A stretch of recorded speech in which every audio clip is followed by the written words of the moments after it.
बिस्मिल्लाहिर्रहमानिर्रहीम।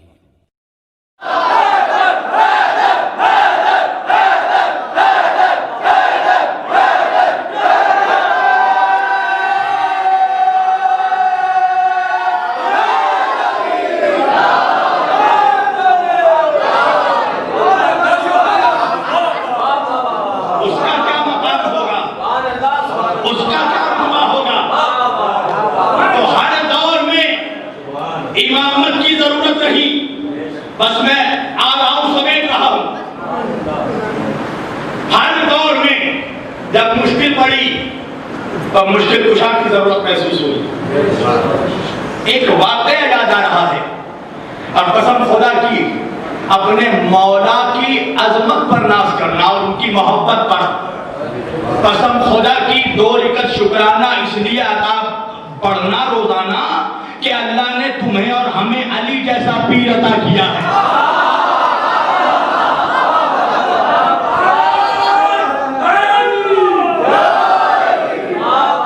अली जैसा इमाम अता किया।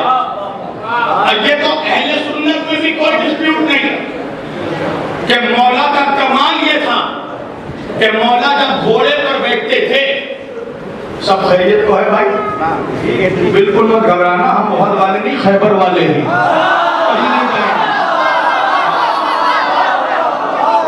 जो पढ़ रहा हूं वो पढ़ कर आया हूं, कोई टेंशन की बात नहीं। जब दिल में अली की विलायत है ना, बुज़दिली निकल चुकी है।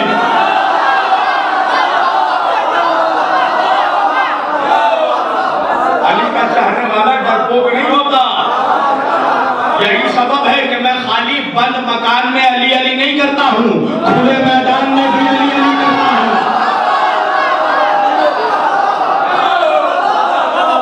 यहाँ तो सारे मोमिन बैठे हैं,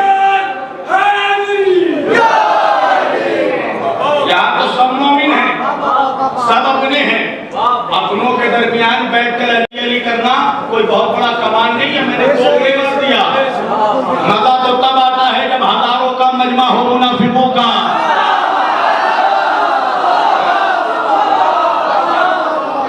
वहां पर मैं हक़ सैयदा पढ़ता हूँ अल्हम्दुलिल्लाह, वहां पर हक़ अली पढ़ता हूँ, विलायत पढ़ता हूँ।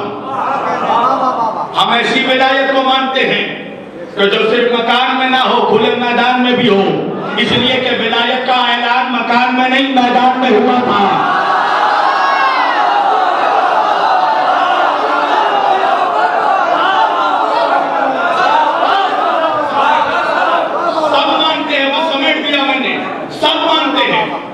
ये बात तो सबके यहाँ मुत्तफक है, मुत्तफक नहीं है कि मौला अली जब घोड़े पर सवार होते थे तो एक रिकाबी में जब बायां पैर रखे थे तो इससे पहले के दूसरे रकाब में दायां पैर रखें अली कुरान मुकम्मल कर देते थे।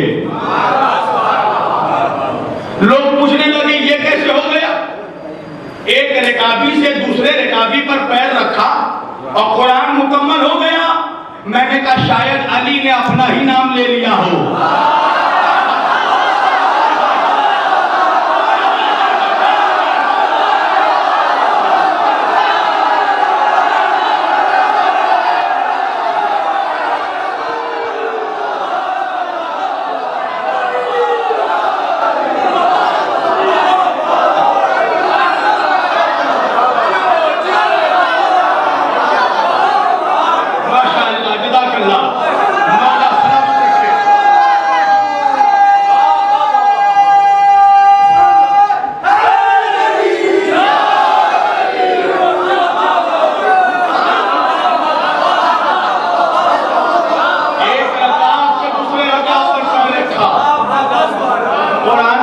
हो गया, शायद अली ने भी कहा हो या अली।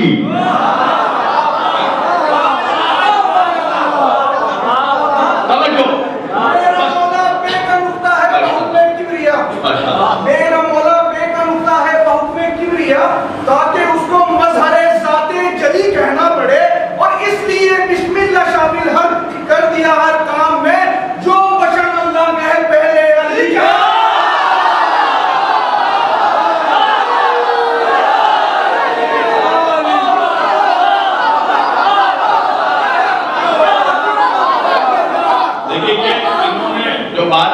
किए ये मोहब्बत नहीं हकीकत है। अली ने कहा अना नुक्ततो तहतल बाब, मैं बाए बिस्मिल्लाह का नुक्ता हूँ। यही तो सबब है कि कुछ नमक हरामों ने अलहम्द में बिस्मिल्लाह करना ही छोड़ दिया।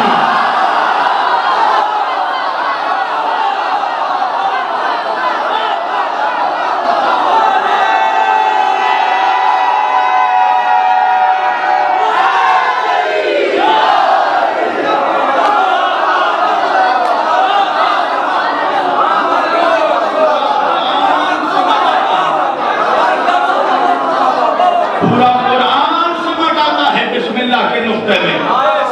और जो बस एक बात कर समेट एक रकाब से दूसरे रकाब पर पैर रखा और कुरान मुकम्मल हो गया। तवज्जो, एक रकाब से दूसरे रकाब पर रखा, कुरान मुकम्मल। यही एक रकाब का वाकया मुझे याद आ गया। सुनिए, इल्मे अली का अंदाजा लगा लेना कम से कम। हालांकि उसके हद के साये तक भी तुम और हम नहीं पहुंच सकते, मगर सोचना कम से कम कि उसके इल्म का कमाल क्या होगा। और नाज करना अपने मौला पे कि अल्लाह ने ऐसा मौला अता किया। सीना चौड़ा करके बताना अली का गुलाम हूं, अली नाम है मेरा।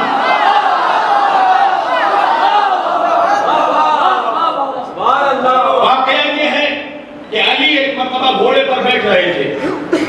एक रिकाब में बायां पैर रखा और इससे पहले के दूसरे रिकाब में दायां कदम रखे।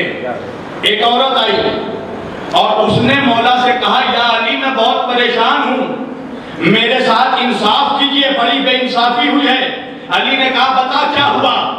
वो कहने लगी, या अली मेरा भाई मर गया, इंतकाल कर गया। उसने 600 दिनार छोड़े हैं। उसने अपने तरके में 600 दिनार छोड़ा और उसमें से फकत एक ही दिनार मुझे मिला है। मौला ने मुस्कुराकर कहा, इसका मतलब यह है कि तेरे भाई की एक माँ है, एक बीवी है, 2 बेटी है, 12 भाई है और 1 बहन है। हाय हाय, कभी ऐसी बातें भी सुन लिया कीजिए। ये जो कीजिएगा और कदम रख दिया। कहा इसका मतलब यह है, तेरे भाई ने 600 दिनार छोड़े, तुझे 1 दिनार मिला है विरसे में। इसका मतलब यह है कि तेरे भाई की एक माँ, एक बीवी, 2 बेटी, 12 भाई और तू 1 बहन मौजूद है वारिसों में। वो कहने लगी, मौला आपने कैसे बता दिया मौला?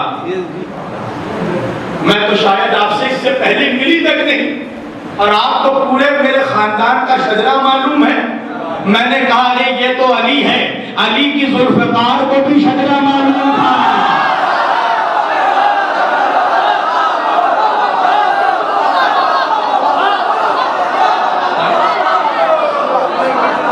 अली की तलवार को भी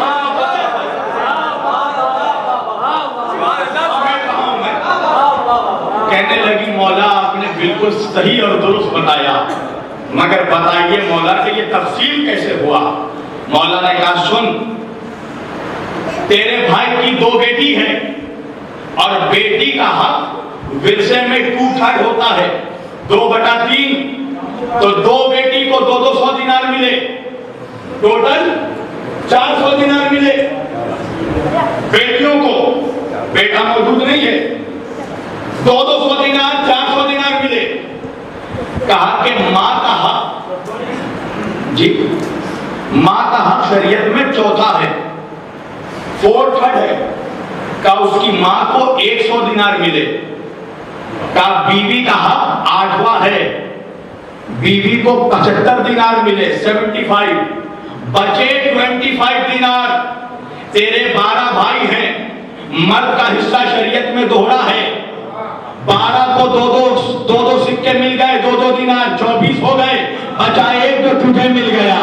एक सलावत पढ़िए मोहम्मद वाले मोहम्मद पर।